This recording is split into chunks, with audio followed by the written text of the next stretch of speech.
Bom, está começando mais o Talk Show do Gui. Muito obrigado a todos os inscritos. 1º de 2023. Olha que honra, gente. Quem está aqui comigo? Leonardo Souza e Everton Souza. Olha, os caras são fotógrafos, são demais. Gostei do trabalho dele. E o papo de hoje é a fotografia. Vamos contar toda a trajetória deles. Bom, porque eu começo primeiro, que é o mais velho, que é o mais novo.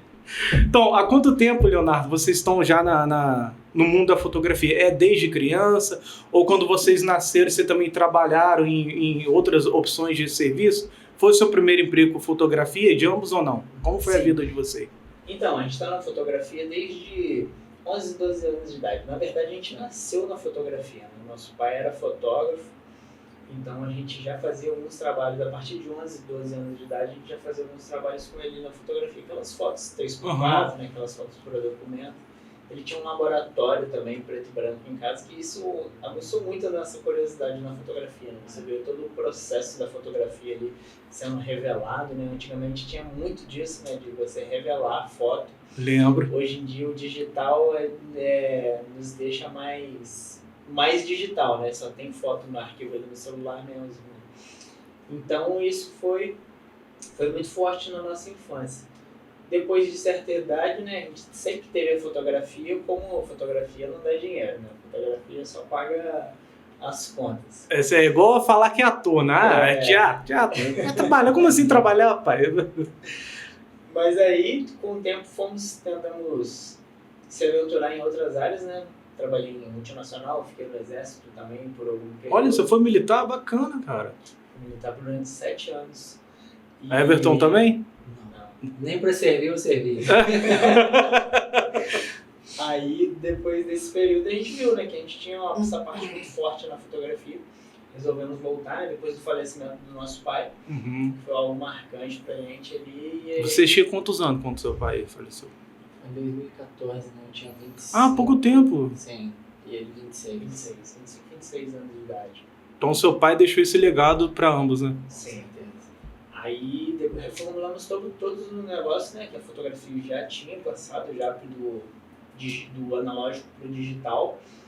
E a gente se atualizou, se especializou, estudamos muito, né? Além da bagagem que a gente já tinha, a gente se especializou bastante nos nichos de casamento e posicionamento de imagem, né? Que são os retratos que a gente trabalha com um trabalho diferenciado, né? Baseado nos arquétipos, que é um trabalho muito legal. Porque é isso que eu queria até comentar, acho que o Everton pode explicar. Arquétipo, como que é isso na fotografia? Explica o conceito pra gente. Então, o conceito de arquétipos, né, são imagens primordiais.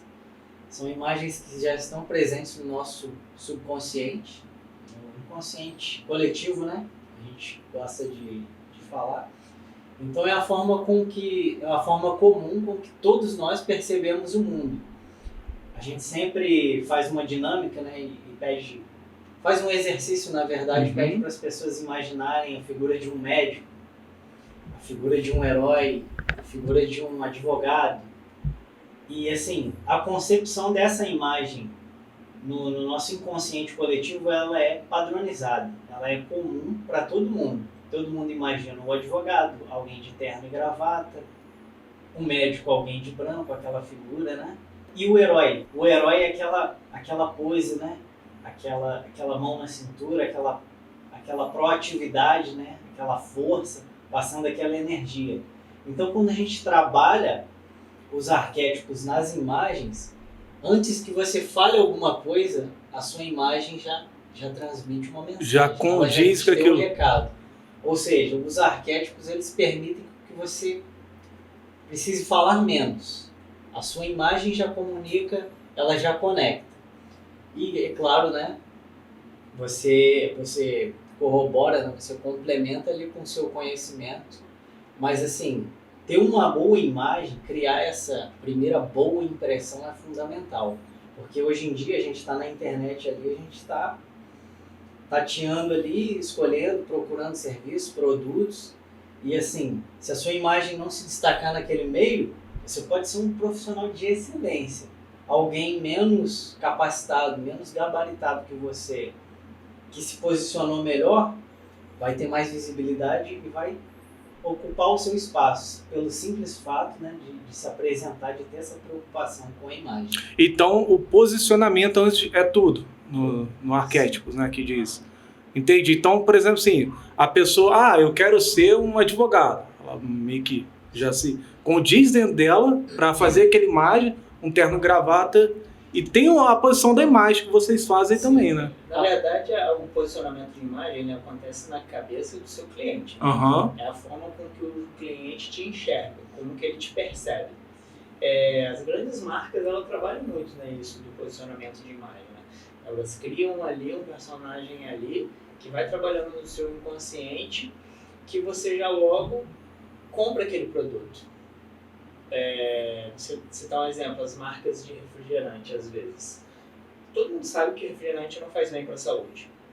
Então, o que ele tem que passar? Ele tem que passar um certo cuidado. Aí eles fazem uma propaganda usando um ursinho de pelúcia, um Papai Noel. Às vezes até um famoso que as pessoas gostam. Isso, então ele já passa essa ideia ali do cuidador. Por exemplo, um Papai Noel ali, você vê uma figura de um avô. Um avô dando refrigerante pro filho. Aí você, avô e cuidado. Então, automaticamente aquele produto se vende. Mesmo você sabendo que aquele produto faz mal para a saúde, eles trabalham muito bem o arquétipo ali. Eles trabalham também muito o lado da diversão, né? Que é o bobo da corte ali, do entretenimento, né? E você ser divertido. Eles trabalham muito, muito esse lado também. Você comentou sobre o advogado, né? Existe sim esse padrão que a gente tem no nosso subconsciente sobre o advogado, né? De terno e gravata, aquele semblante mais sério, né? Mas dentro da advocacia a gente sabe que tem várias subdivisões, né? Como na fotografia também, tem o fotógrafo de casamento, o fotógrafo infantil, o retratista, né? Que faz os retratos. E dentro do direito também existe algumas divisões, né? Uhum. E alguns arquétipos, né? Às vezes vem na nossa cabeça, ele é advogado, ele é o arquétipo do governante. A gente sempre faz uma análise do público-alvo. Porque se, por exemplo, a pessoa for um advogado de família, ela é um mediador de conflitos. Então ela tem que passar, às vezes, uma imagem de acolhimento, de carinho, de cuidado. Então, às vezes, o arquétipo do governante ele não é o mais adequado para passar esse tipo de impressão. Seria o arquétipo do cuidador, talvez, o ideal. Porque conectaria ao trabalho que ela desenvolve, né, ao cuidado, ao carinho, a questão do diálogo ali, de conversar. E quando a gente vai fazer esse trabalho, a gente envia um questionário com poucas perguntas, mas perguntas pontuais, onde a gente consegue mapear o público-alvo. Conhecendo o público-alvo, a gente consegue definir o arquétipo ideal para conectar com aquele público. Uhum. Porque a gente sempre tem que fazer o exercício de se colocar no lugar do nosso cliente também. O que eu estou buscando, né? O que eu preciso? O que vai me conectar quando eu quero resolver um problema de família? Então eu quero alguém que me ouça, que me acolha, né? Então, conhecendo o público-alvo, a gente consegue mapear todo o posicionamento. E eu acho isso bacana demais, porque além de a gente achar que foto é só uma coisa que tá o cara parar, não, foto representa a vida, muitas coisas, né? Muitas vezes a vida, o sentimento da pessoa. Quando eu fiz faculdade de jornalismo, eu presenciei muito isso no fotojornalismo, né? Às vezes passa a expressão de quando vai ver uma pessoa na fome, a miséria, a expressura da pessoa, como o fotógrafo trabalha com a câmera. Eu vejo muito essas coisas também. Além disso, você já chegou a trabalhar com fotojornalismo, assim, acompanhar uma matéria?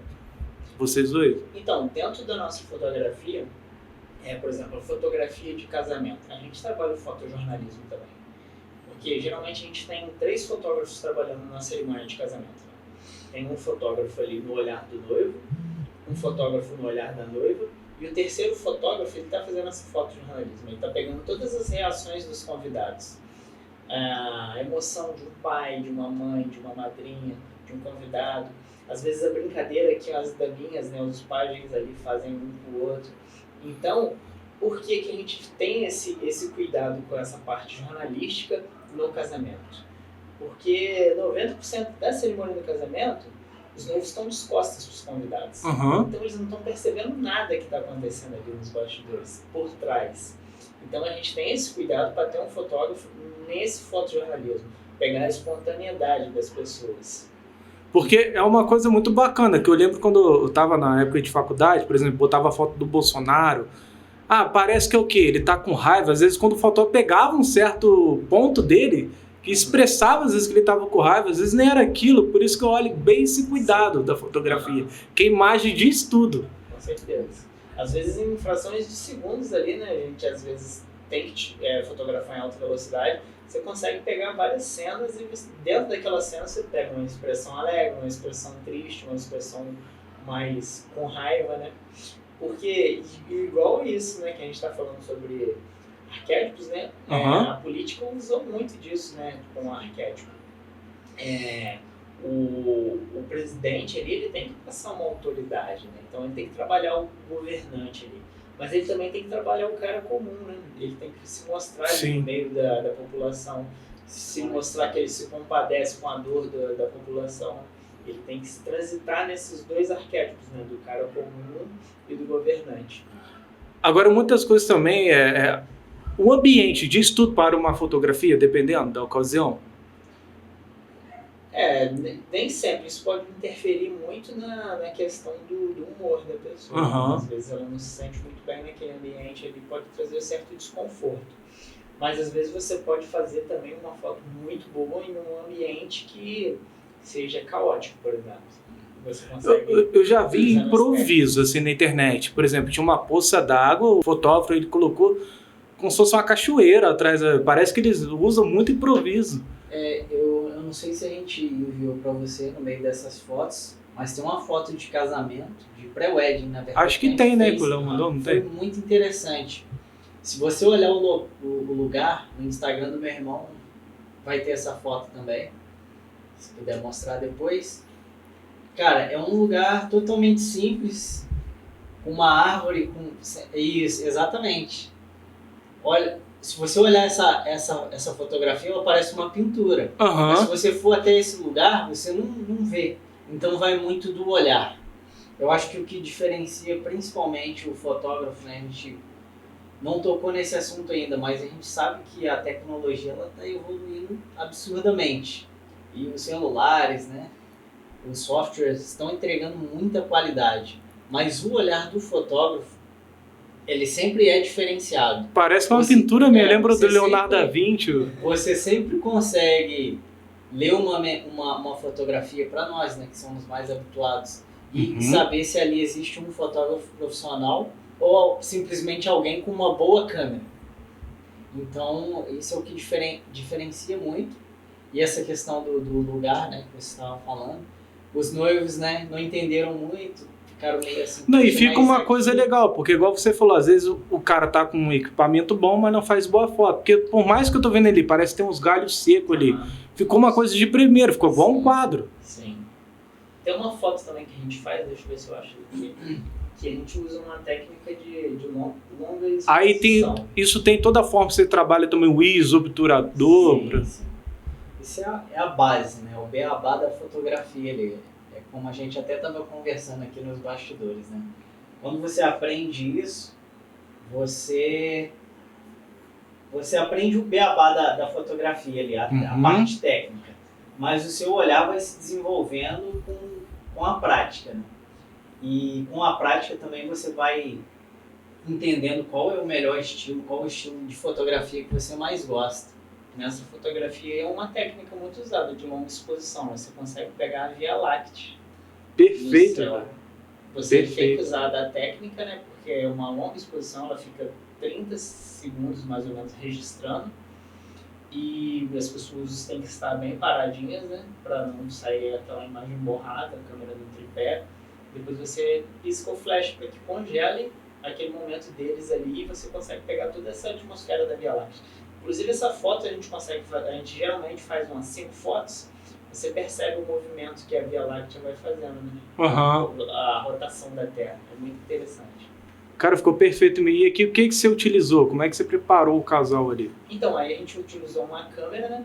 Usou longa exposição, um flash e um tripé. E parece até aquelas luzes digitais, seu olhar, parece que tá muito mais do que um... É o posicionamento, muitas vezes conta, né? fora. Porque minha pergunta também aí que eu falo, às vezes quando a pessoa está parada, e quando é caso que no esporte, por exemplo, o jogador, quando ele está correndo, como é que vocês trabalham isso? Sem deixar o borrado, naquela imagem perfeita que ele está correndo. Aí é o oposto dessa fotografia, né? A gente tem que trabalhar altas velocidades ali. Altas velocidades, por exemplo, no esporte a gente não tem muito recurso do flash, né? Porque o flash ele congela a imagem. Mesmo que ela esteja em uma longa exposição, quando o flash pisca, tudo é congelado. E no esporte, às vezes, você não tem esse recurso, por se tratar de um campo de futebol, né? Você não tem esses recursos de usar iluminação artificial. Então, você tem que aumentar a velocidade da sua câmera. Aumentando a velocidade, você consegue congelar o movimento. Então, quando aumenta a velocidade, você diz aqui do obturador? Isso. Entendi. O obturador ele tem a confusão, que muitas pessoas que estão assistindo não sabem por aqui que serve o obturador. Sim, tem essas configurações, né? Para você, o obturador, a velocidade do obturador serve para você ter alta exposição, né? Quanto mais baixa a velocidade, mais luz você tem na fotografia. Quanto maior a velocidade, menos luz você tem. Uhum. Então você tem que usar de outros artifícios ali para que aquela foto seja iluminada adequadamente. Que é a tríade da fotografia, né? Abertura, diafragma e ISO. Né? É isso mesmo que eu ficava na faculdade, mas eu tinha muita dificuldade nessas matérias. Abertura e diafragma. Aí ela botava a foto de um beija-flor com as asas batendo, mas parece que tava tão real que tava ligado assim a câmera. Ela bota o diafragma mais aberto, o ISO mais baixo, tão interessante. E é igual eu falo, tem pessoas às vezes que tem um celular bom, a câmera boa, sim, e gostam de fazer determinado tipo de foto. Pra esse aqui usar do arquétipo. Isso aí é um bobo da corte. Só chamar de bobo da corte. Vocês têm um momento muito engraçado. Vocês conhecem muitos lugares bonitos, viajam para vários lugares. Vocês têm um trabalho fora do país? Internacionalmente? Assim, não, internacional, Argentina? Não, é o nosso objetivo, né? Uhum. É o nosso objetivo, mas a gente ainda não tem. A gente quer de fato ter esse trabalho, né? Para ser contratado por esse serviço. Poderíamos ter viajado, né? E arrumado, né? Combinado com alguém e ter feito o ensaio, mas a gente quer de fato ser contratados para isso. Né? Uhum. Geralmente existem muito, né? Destination Wedding, né? Que são os casamentos fora do país. É considerado Destination Wedding também fora do seu estado, né? Da sua região que você trabalha, mas o objetivo principal é fora do país. Vocês já presenciaram algum momento engraçado quando vocês estavam trabalhando em algum casamento? Alguém que já caiu no chão? Cara, olha que momento engraçado, vamos prestigiar, vamos fazer uma fotografia. Ambos já presenciaram. Vocês trabalham junto, né? Sim. Sim, já teve muitos... Contam alguns deles. Né, de alguns ensaios, às vezes da nossa parte mesmo, né, da nossa equipe, às vezes. Teve um assustador também, às vezes, um casamento, né, que a gente estava fotografando a noiva e a gente estava vendo uma mancha preta no vestido dela. Que isso? Fotografando uma mancha preta, eu falei, olhei a câmera, não tinha sujeira, não chegamos perto, tinha uma aranha desse tamanho. Nossa! Entrou naqueles túneis ali do vestido. Aí a gente viu e não queria falar pra ela deixar ela desesperada. Uhum. Falamos com o noivo dela, ele distraiu ela, a gente chamou a assessora, veio e a gente conseguiu tirar a aranha. Teve um ensaio recente também que a gente fez, o videomaker foi com a gente, e assim, nessa hora a gente não estava fotografando, mas aí ele pediu, né, queria fazer uma cena ali dos noivos rodando ali, e eles rodaram demais. O noivo não aguentou ali, né? Em determinado momento ele perdeu as forças. Caiu no chão. Desfaleceu ali. E eu tentei foto foi tirada? Eu tentei segurar, nosso tripé caiu, inclusive. Nossa! Fui tentar ajudar ali, mas graças a Deus, assim, eles estavam num terreno mais fofo ali, né? Num gramado, e ninguém se machucou, não. Mas, assim, a gente... Dentro dos casamentos, eu acho que poucas vezes, né? E outra coisa também, isso aí é muito engraçado, mas muitas pessoas gostam de fotografia. E a pergunta que tá, qual é a câmera ideal para começar uma fotografia assim? Tem um tipo de câmera? Quais vocês indicam para quem quer entrar nesse mundo? Então, a gente tem várias marcas, né, de câmeras e várias linhas, né? Existem as câmeras de entrada, né, que eles falam, as semi-profissionais e as profissionais de fato. A gente sempre aconselha a marca que a gente usa, né? Porque para fotografia a gente acha que ela é ideal. Mas tem outras pessoas também que trabalham com outras marcas que preferem, né? A gente gosta muito da Nikon, da marca Nikon, né? Que é a marca que a gente utiliza. A gente não... Alguns pontos fracos dela é o custo, né? Ela tem um custo significativo mais caro. Pra você ter ideia, essa é uma câmera nova da Nikon, que é um sonho de consumo, né? Que é a Z9, ela tá valendo R$50 mil. Sem a lente, só a câmera. Deve ter uma imagem surreal, né? Sim. Por exemplo, eu tenho uma ali, o vegano, dá pra você pegar ali? Do lado ali? Ali, ó, foi minha primeira câmera. Mas o que eu costumo dizer também com relação à câmera é que você tem que começar com o melhor equipamento que você possa adquirir naquele momento ali. Aí, pode pegar aí. Essa aí foi a que eu comecei. Eu não sei se é tão boa, mas você conhece um pouco. A gente tem um pouquinho de ranço dessa marca. Que é uma boa câmera.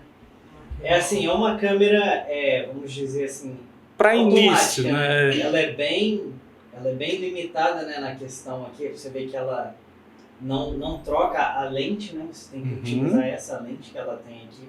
Ela não tem uma função automática assim, onde você pode aprender, desenvolver, né, a sua técnica na fotografia, trabalhar o ISO. Ela meio que faz as escolhas para você, né? É uma câmera assim legal, bacana, que faz boas fotos, que você pode treinar o seu olhar também, né? Fazer algumas fotos que você acha interessante, se descobrir ali, poxa, eu gostei de fazer esse tipo de trabalho, mas ela é limitada com relação a esses recursos. O que a gente gosta de falar é que você procure uma câmera sempre que ela tenha ali nas funções dela uma função manual, que te permita trabalhar o ISO, a velocidade, abertura, porque isso é a base da fotografia, né? Essa é a parte técnica. Uma vez que você domina isso, que você treina isso, você nunca mais você esquece. E esses equipamentos mais de entrada, esse aqui não é nem de entrada, né? Esses são mais automáticos mesmo. É mais de saída esse mais daí. práticos, né? Eles te limitam nessa questão, mas se você tiver condição de investir em um equipamento que tenha essa função manual, né? Que possa trocar também uma lente ali, já seria interessante para que você entenda um pouco mais, né, sobre essa ideia da fotografia. Mas se você tem vontade de começar, não se atente tanto a isso, não deixe de fazer por conta de não ter a melhor câmera. Comece com o que você tem, treine o seu olhar. Muita gente faz foto com o celular. O celular hoje oferece essas funções manuais de ISO, abertura. Então você comece ali com o que você tem e vá escalando, né? Vá subindo os degraus conforme as suas condições lhe permitirem. Porque se você for querer fazer um investimento inicial assim, para profissional mesmo, você tem que investir mais de R$100 mil. Que é a câmera que você falou há pouco tempo aí, né? Que aí você vai ter. Mas aí o que adianta você ter uma Ferrari se você não sabe dirigir? Pelas fotos que eu vi você e seu irmão tirando, cara, nem com o celular eu consigo fazer. Tem mais uma, eu vi o trabalho de vocês e vi foto de sua criança também, né? O momento sua criança, se puder colocar aí. A minha câmera de fazer até boas fotos essa câmera, fiz muita foto com ela. Nós temos lá, eu acho que praticamente todas as gerações da fotografia. Tem umas que são assim, modelos menores e maiores. Sim. Parece que você possui uma Nikon no seu status. Sim, Uma é uma Nikon que ela é full frame, né? Ela já tem um espelho. Para fotografia elas são melhores. Mais profissional. Sim. Olha lá, esse aqui, os vascaínos, tá vendo? É a produção, todo mundo vascaíno, ó. Quem é o Everton e o Leonardo? Eu sou o de branco e o Léo O Leonardo é o de preto. Ali você já estava já com quantos anos, mais ou menos? Eu acredito que eu devia ter uns 4, 5. Já ajudava o pai de vocês, já? Não, nessa época nessa ainda não, época só não. assistia. Essa época Mas a gente- essa já foi uma foto É. com câmera profissional, né? Que o nosso pai sempre teve. Uhum. Né? Nessa época a gente só abria a porta do laboratório lá e fazia uma bagunça. Tem outras aqui do Tem, lado? só passar. Vamos ver a próxima. Aí Aqui. um pouquinho maiores já, né? Com seu pai também fotografando. Sim. Só vocês de irmãos? Não, Não, eu tem acho uma que irmã se passar também. mais uma, acho que tem uma irmã aí. do Uhum. lado. Mas Ah. pra fotografia foram vocês. Sim. Sim. Nossa irmã trabalha mais Na parte. na música. Ela sempre. Ah, aqui já com seu pai. Nosso papai, o Uhum. Léo. Deixa eu ver a próxima. Essa, olha que trabalho magnífico É. que vocês fizeram. Essa daí é uma modelo, né, famosa, ela já foi como que fala? Top model, né? Uhum. Georgia Vortman, né? A gente fez um trabalho de publicidade para uma revista, né? E ela foi uma das celebridades que estava no ensaio. Seja um trabalho de posicionamento de imagem, um maquiador aqui renomado aqui na nossa cidade. Aqui já me lembra um pouco os arquétipos, porque, tipo Sim. assim, já parece um artista. É, A gente trabalhou esse a gente trabalhou o arquétipo do amante com ele, porque vai muito daquela ideia do público, né? Ele é um maquiador, o público dele é majoritariamente feminino. Uhum. Então o arquétipo do amante, ele é um arquétipo meio que comum, né? A personalidade das mulheres, vamos colocar aqui 95% delas expressam esse arquétipo com naturalidade, né? Algumas mais, outras menos. E assim, até eu hoje no meu posicionamento eu utilizo esse arquétipo por outras razões, né? Porque o nosso público não é somente feminino, mas ele é um arquétipo de conexão.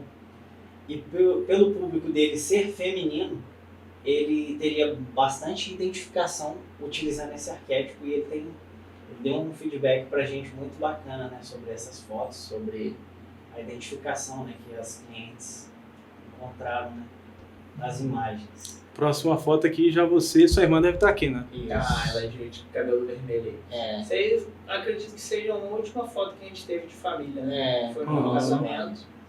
3 meses mais ou menos depois, 4, 5 meses. 5 meses depois, o nosso pai veio a falecer. É, depois do casamento dele. Então, a maioria dos serviços de vocês está mais voltada a casamentos Casamentos e retratos. Uhum. e retratos. Shows também, se alguma banda, um artista contratar, vocês fazem também. Sim, a gente inclusive já fez. A gente já transitou em vários nichos da fotografia, né? Desde parto até o fashion moda, né? Que foi o último que a gente realizou. A gente já participou de algumas fotografias de show, né? Tem uma banda aqui da região também, né? Márcio Henrique Gabriel. A gente fez os retratos de um show dele e fez os retratos pra capa de CD, Uhum. flyers, né? E essas coisas. Agenda já de trabalho, estão marcados, já tá cheia já? Então, a agenda tá bem 2023 já diversificada, começou. 2023, tá? Já temos clientes já para 2024 já também agendados. Graças a Deus. Graças a Deus. O início e o finalzinho do ano é mais folgado, né? Porque as Aham. pessoas têm as festividades tradicionais já, né? Que as pessoas evitam de fazer alguma coisa ali próximo. Mas a partir de fevereiro, depois do carnaval, o ano começa depois do carnaval, né? Então, Sim, sempre é. E já temos bastante. No carnaval vocês vão tirar bastante foto também, né? Tem jeito que não. Eu quero ver vocês tirando foto da Globo, beleza. Mas aí, ó, muito obrigado pela presença de vocês, tá? Ah, Volte foi um sempre, prazer. não é a primeira vez, vocês vão voltar Prazer estar sempre, aqui. claro. Bom, quem quiser procurar vocês nas redes sociais também, fechar um serviço com vocês, o momento é de vocês, podem falar agora, fica à vontade. Sim, a nossa rede social a gente dividiu, né, dessa parte de casamento e posicionamento de imagem. Na rede social de casamento, tá, a gente trabalha com Leo.Leehouse Photography. Tem um feed ali mais completo na área de casamento, né, tem fotos mais de casamento ali. Tem outros serviços também que a gente realiza, mas ali majoritariamente é casamento. E a gente resolveu dividir essas duas, né, apesar de ser que somos dois, somos irmãos, temos essa conexão. E para que não confunda um pouco a cabeça das pessoas, elas ficam perdidas ali, né? Por exemplo, quero saber sobre casamento. Aí tem retrato, tem festa, tem um monte de coisa ali. Então a gente dividiu, que é o nosso carro-chefe, casamento e retrato. Na minha rede social a gente trabalha os casamentos. Na rede social do Everton a gente trabalha os retratos. Isso aí. O meu Instagram é everton.lihouse, né? Dentro do meu Instagram eu falo muito sobre arquétipos, sobre posicionamento de imagem, né? Sobre transmitir ali a sua melhor versão, né? No caso do posicionamento de imagem, que é voltado para o seu público, aquela visão de profissional que você almeja ser, para gerar também conexão, autoridade na mente do seu público. A gente trabalha muito essa ideia, a gente está sempre dando algumas dicas ali também para as pessoas, como se posicionarem melhor nas redes sociais, né? Como se conectarem mais com o seu público-alvo. Meu Instagram é everton.lihouse. Se vocês quiserem conhecer um pouquinho mais do nosso trabalho, sigam-nos nas nossas redes. Só as redes sociais que são separadas, né? Sim, trabalho em conjunto. Ele fotografa casamento e eu fotografo retratos também. Sim. É só para não ter essa confusão quando for o cliente for procurar, né? Ter ele separadinho, organizado. Nossa empresa se chama Lihouse Photography, né? Que são as iniciais do meu nome, do meu pai, do nosso pai que faleceu, né? E do Everton. Então, pessoal, gostaram? Tá com o celular aí, vai tirar foto? Segue o Léo e o Everton lá, tá? Ótimos fotógrafos daqui da região, tá? Com o melhor da fotografia para você, tá bom? Muito obrigado a todos os inscritos. A gente volta. E ó, 2023 já começou com o pé direito. Instagram de TV isso aqui, tá? Leonardo Souza e Everton Souza, o mundo da fotografia. Dá um like aí e segue as redes sociais deles lá. Valeu, pessoal!